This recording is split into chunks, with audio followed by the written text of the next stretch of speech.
The best response that we have to you comes from a question and answer that someone else asked a while ago. It's our favorite question, and it was our favorite answer. This person wanted to know, how does one get rid of doubt? And we said, you do it before you get it, which was totally annoying. Because once you've got it, you've got it. So Abraham, how do I get rid of it? Don't tell me that I get rid of it before I've got it, because I've already got it. So now what do I do? And that's when we began talking about how when you sleep, momentum subsides. So do you accept that this inner being part of you exists? And that as you are launching those rockets through life, that you are vibrationally becoming as that source energy being? Well, that's momentum. That's momentum that you can really trust once you start hanging around in the vibrational vicinity of it. But you also have habits of thoughts.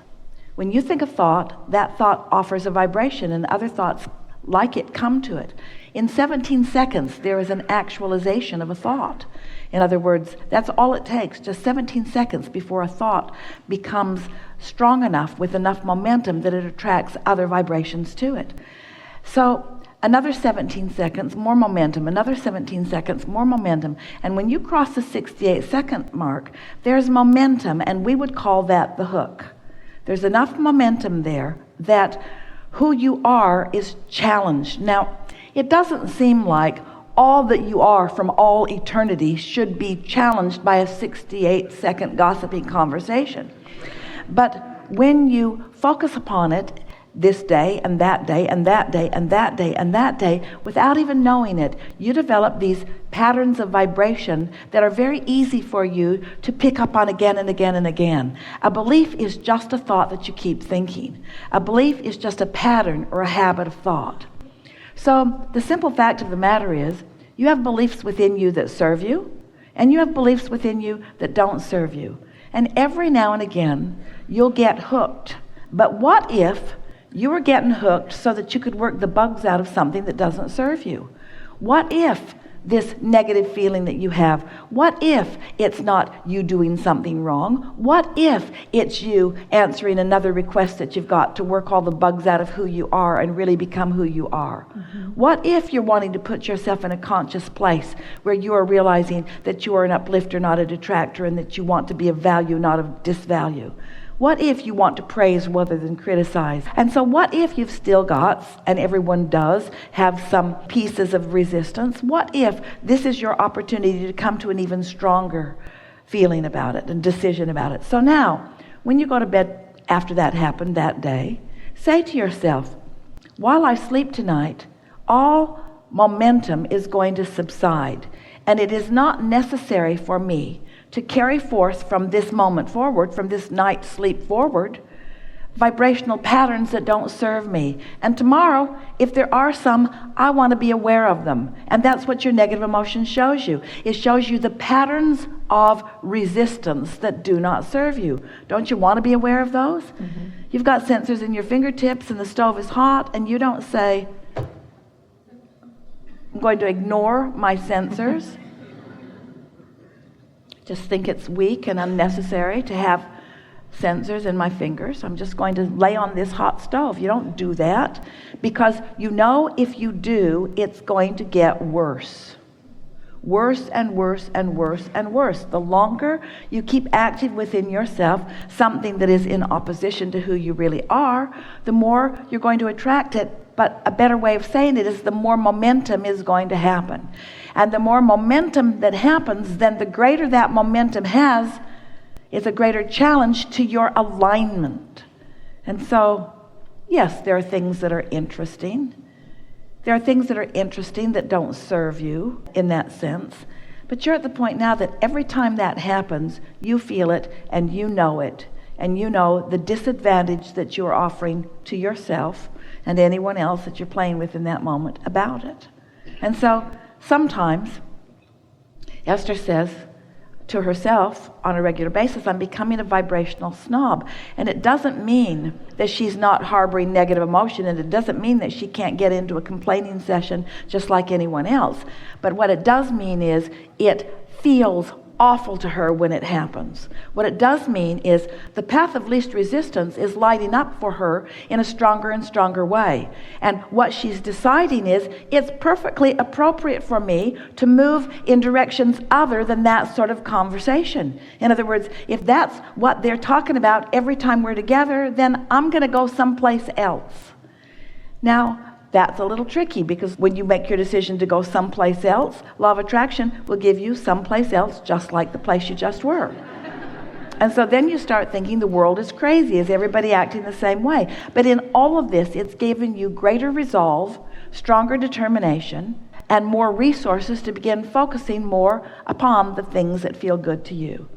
And then in time, those experiences become fewer and fewer. You see, it's not your job. We don't want you to join a group and teach them how to behave.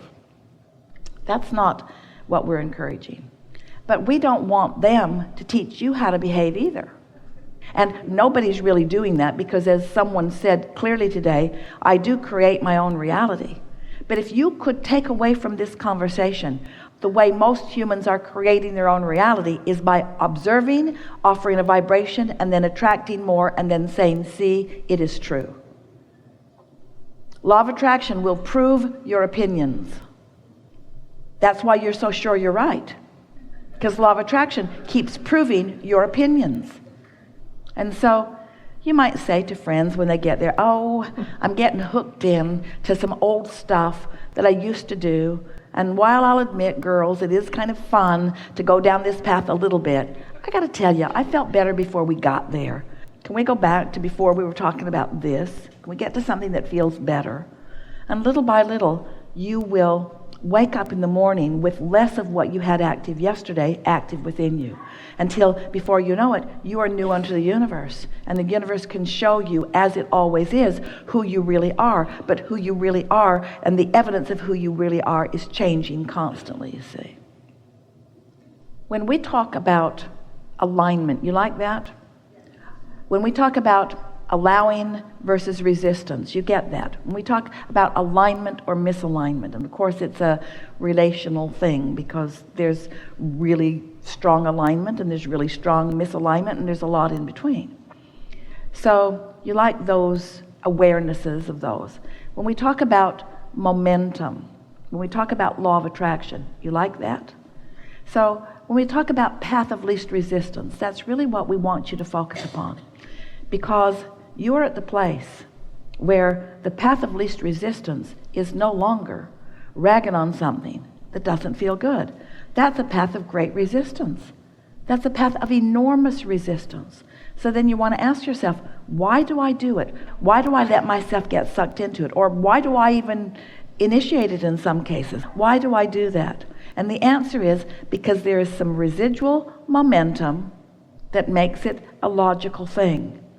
But it isn't without my conscious awareness of what I'm doing. And since I do create my own reality, I get to choose what vibrations I offer. Maybe not all at once, but eventually. So when we talk about path of least resistance, when we talk about law of attraction, we talk about momentum, there's something that we are wanting to introduce into the conversation in a very strong way. And that's the path of least resistance conversation. It's the path of least resistance. But we want you to feel, just for a moment, what the emotion, and it is an emotion, it's also a condition. Oh, really? An emotion is a condition too? Well, isn't it? Isn't the way you feel pretty strong? The emotion, the condition of clarity. Clarity. So you began talking to us in just the right way as you talked about the wobble, because the wobble is not clarity. The wobble is a little of this and a little of this and a little of this and a little of this. Clarity is focusing on something that feels good and allowing momentum to gather until there is enough motion forward that there's no wobble in it, you see. And so Sometimes when we talk about unconditional love, you get all balled up because the word love is so convoluted. Or when we talk about truths, you get all balled up because there are so many different things that are true that you disagree with or that you agree about. But when we talk about clarity, clarity is something that you recognize. You know when you feel clear. And so it's clarity. When you're sitting there feeling negative emotion about something, that's your guidance system saying to you, you don't want to go down this path. And that is a form of clarity. Call it clarity. Call it, my life experience has shown me. And so the wobble is a good thing because it's an indication of guidance. And guidance is a good thing because it lets you know where you are. And deciding who you are is a good thing. In other words, nothing's gone wrong here except that you got your hand on the stove and it doesn't feel good and you want to get it off. You see, it's very simple, isn't it?